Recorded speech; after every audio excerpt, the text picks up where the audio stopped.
ang nadali natin. Yan. Okay ko.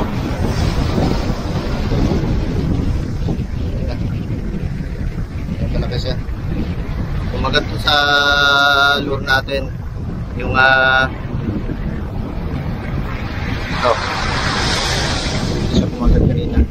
Kung nakita nyo kanina sa video, muntik na siya makawala. Nakawala na siya dun sa ano eh. Natanggal na siya dun sa pagkakot. Pero nandiyan siya sa lupa. Kaya tinakbo ko. Kung nakita nyo, tinakbo ko. O ito guys. Ito mauwi natin na huli ngayon. Nahuli natin sa lure. Sa medium lane. Wala tayo nahuli. Hindi tayo pinalag na sa lure natin. Okay guys. Thank you. Thank you. At maraming salamat po sa support sa aming channel. Next fishing vlog ulit. Salamat.